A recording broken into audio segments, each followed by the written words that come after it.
At our baby's naming ceremony, my in-laws changed the program last minute and inserted a family blessing that erased my cultural traditions entirely. When I objected, my husband said, "Let them have this, it's important to them." So, I let them have it. Then I scheduled a second ceremony, just mine, just my family, and just what I needed. And they weren't invited. I'm Marissa. I'm 34. I live in Savannah, Georgia with my husband, Ryan, who's 36. We met 7 years ago at a city volunteer cleanup event. He picked up trash like it was holy work. We hit it off over coffee that same day, and 6 months later, we were a couple. Ryan's family is white, old school Southern, with that polite on the outside thing. The kind that smiles wide but lets you know with their eyes that you'll always be an outsider. My family's from New Orleans and the Sea Islands of South Carolina, Creole and Gullah Geechee. Proud, rooted, full of traditions that run generations deep.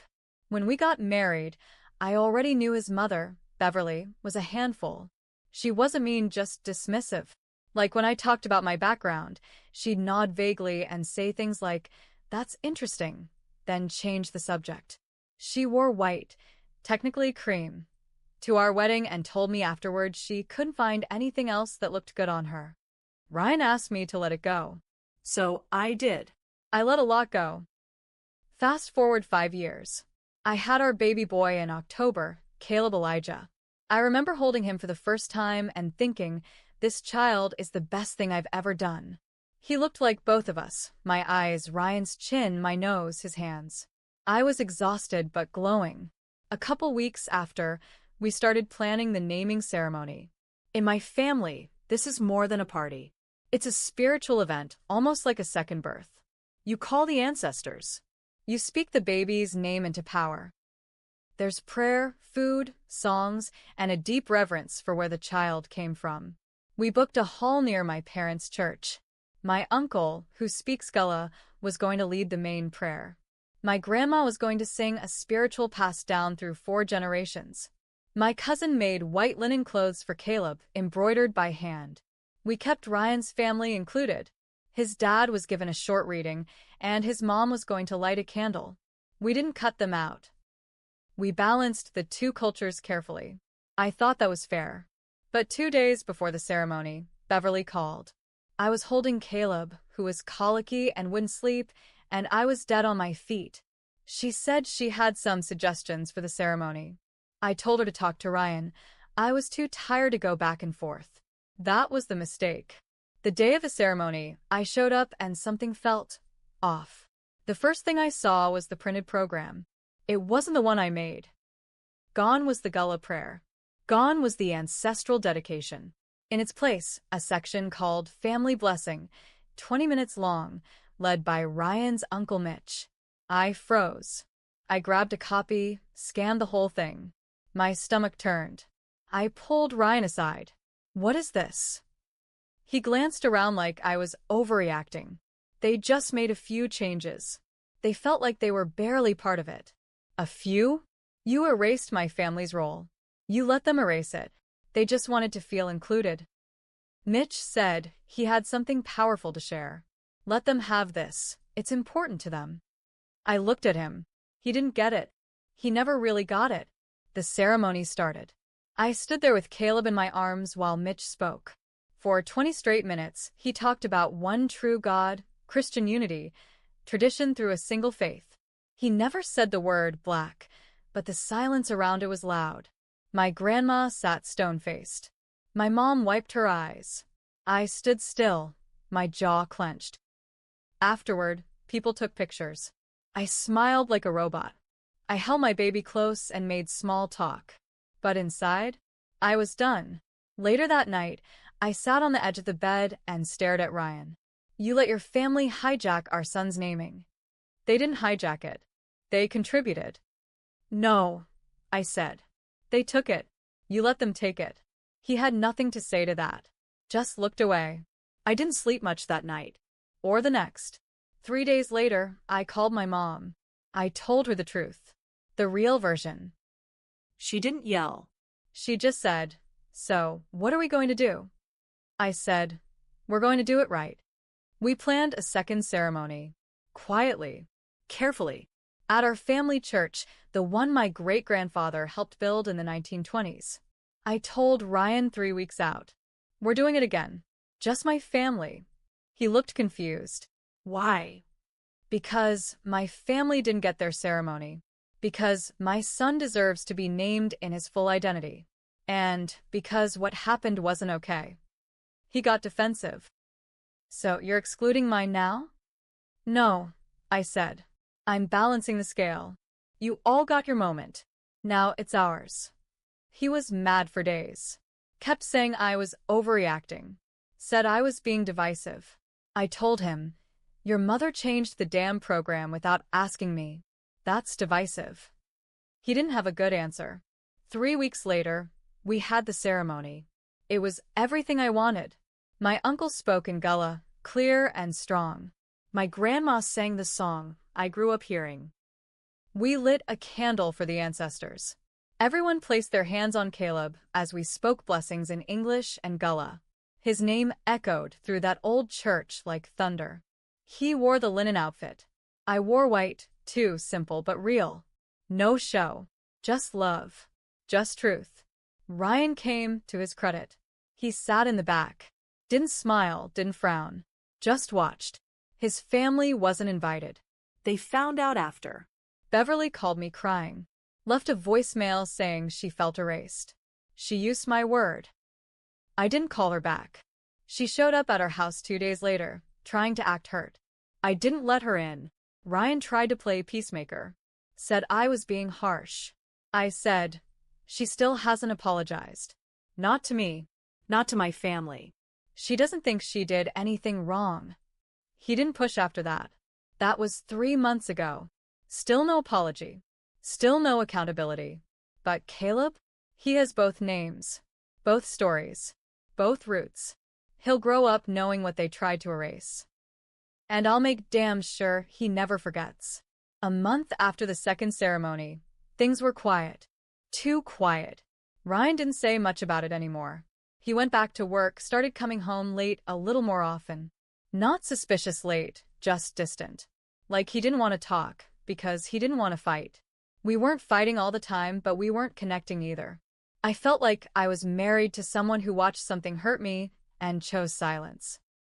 One night after putting Caleb to sleep, I asked him flat out, "Do you think your mom was wrong?" He didn't answer at first. Just rubbed his face like I asked him something too heavy. Then he said, "I think she meant well." My throat closed. That's not what I asked. She didn't mean to hurt anyone, Marissa. But she did. And you let it happen. He got up and walked to the kitchen without a word. I sat there, alone on the couch, listening to the hum of the baby monitor and the silence between us stretch like a crack in the wall. A week later, his mom sent an email. Not to me, to Ryan. He showed it to me like it was proof she was trying. It was a long message about misunderstandings and cultural differences and how sad it made her to feel judged. She said she didn't know our traditions were so important to Marissa's side. My side. Like I was the other team. I told Ryan, this isn't an apology. This is a guilt trip. He shrugged. It's the best she's capable of. Then she's not capable of being part of this family. He didn't like that. Said I was being dramatic. Said Caleb needed all his grandparents. I said, not if they erase who he is. That night, he slept on the couch. The distance kept growing. My mom noticed it first. She pulled me aside one day while I was visiting and said, "Are you okay, baby?" I nodded. Too quickly. She gave me a look. The kind that sees through everything. You can raise a child with someone and still be raising them alone. That stuck with me.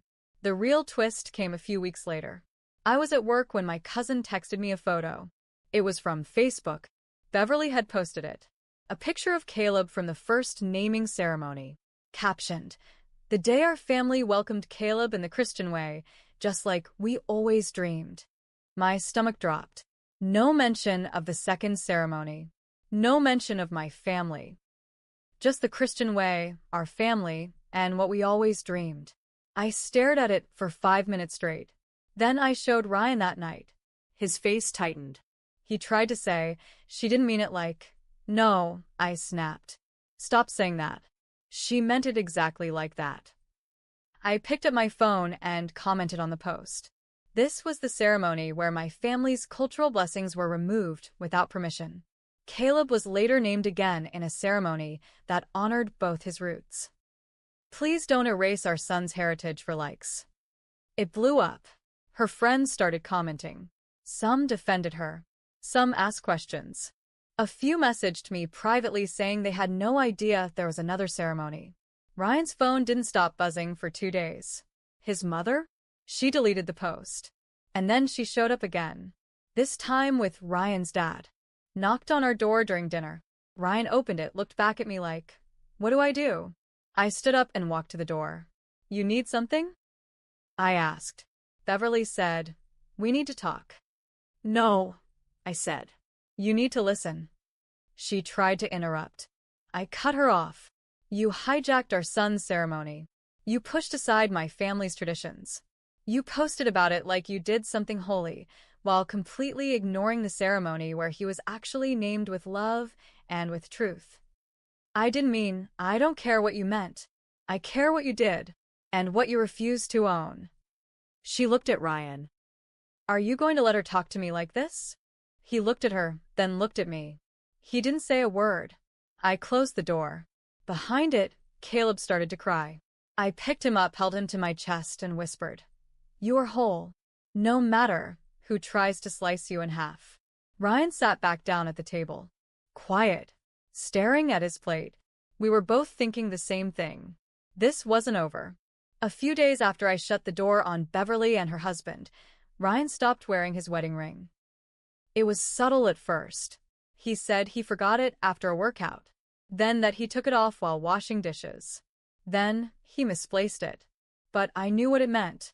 It was a statement without words. We'd barely touched each other in weeks. Everything felt like business, co-parenting, bills, schedules. But there was no warmth. No partnership. One night, I sat him down and asked, do you still want this? Us. He didn't answer right away, just stared at his hands. Finally, he said, I don't know how to make this better. That wasn't a yes. It wasn't a no. It was a cop-out. I asked him, did you ever stand up to your family for me? Even once? He said, I tried to keep the peace. And that meant letting them rewrite my family out of our son's life. He looked at me then, really looked at me, and said something I'll never forget. They're never going to change. I just hoped you'd stop fighting them. It was like being slapped. I stood up. So, you want me to go along with being erased? I want things to be normal. No, I said, grabbing my keys. You want things to be easy. I took Caleb and drove to my parents' house that night. I didn't tell Ryan how long I'd be gone. The next morning, I woke up to a message from Beverly. Not a text. A voice memo. I sat on the edge of the bed in my old room and listened. She was crying. Not performative sobbing, but real, shaking, broken crying. I messed up, she said. I wanted so badly to feel connected to Caleb that I pushed too hard. I made it about me, and I didn't see what I was erasing. I see it now. I don't expect forgiveness, but I needed to say it. I'm sorry. I played it twice. Then again. I didn't know what to feel. Later that day, Ryan showed up. Alone. No suitcase. No flowers. Just him, standing on my parents' porch like a kid waiting for discipline. He sat across from me in the living room and said, she finally said the words. I don't know if it's too late, but I think it matters. I asked him, why did it take this long? He said, because you're stronger than me. And I hid behind that. That hit deep. We sat in silence for a long time. Caleb crawled on the carpet between us, giggling at something invisible. His laugh cut through the heavy air like sunlight through a storm. Then Ryan said something else. I talked to a lawyer. I froze. About custody? No, he said quickly. About mediation. I wanted to understand what would happen if you didn't want to stay married. I stared at him. Do you want to stay married? He didn't flinch. I want to be worthy of staying married, he said. But I'm not sure I am. I didn't answer. I didn't cry. Because I was still deciding, too. That night, I put Caleb to bed at my parents' house. Then I stepped outside and called Beverly. She answered fast. Marissa, I meant everything I said. I heard the message, I said. It was a start. She was quiet. I need time. And you need to show, not just say, that you understand what you took from me. I will, she whispered. I hung up. Ryan drove back home alone. I stayed another 3 days. I needed space. I needed to remember who I was without being stuck in survival mode. When I finally went back to our house, I found something waiting on the table. A printed program. From the second ceremony. Framed. Ryan had written on the back, "This was real. This was truth. This is our family." It didn't fix everything, but it made me pause. Now the hard part begins, deciding whether I still want to fight with him or against him. I gave it 1 more month. 30 days of trying. Not pretending. Not playing nice. Trying. We went to therapy just once. Ryan said all the right things, but his eyes looked tired. Not from work. From guilt. Or maybe from holding in too much for too long. I told him I needed consistency. Apologies were nice, but change was better. He said he understood. But he still flinched every time I brought up race. Culture. His family. It was like a wall he couldn't climb, no matter how many handholds I gave him. One night, we were sitting in the backyard, watching Caleb play in his little sandbox. The sunset painted the trees orange, and for a second, everything felt okay. Then Ryan said, maybe we could do a renewal ceremony. One that blends both families, now that everyone understands more. I looked at him like he'd grown a second head. A renewal ceremony? So we can redo the wedding we already compromised on? The one your mom wore white to? The one where my traditions were treated like accessories? He blinked. I thought maybe it could help heal things. No, I said. You want to put a fresh coat of paint over a rotting wall? He didn't respond. That night, I packed Caleb's bag. And mine. I didn't scream. I didn't cry. I left a note on the table. I needed a partner who would fight with me, not watch while I was erased. Caleb will know his full name, his full roots, and his whole self, with or without you. You were too afraid to lose your family, but you lost this instead. I moved back in with my parents for the time being, filed for legal separation a week later. Ryan didn't contest it. He still visits Caleb. He's never missed a pickup. He brings books now, books with black children on the cover. He tries harder in small ways. But he also stopped asking me to come back. I think he finally realized silence is a choice. And sometimes it costs you everything. As for Beverly, she sent a letter.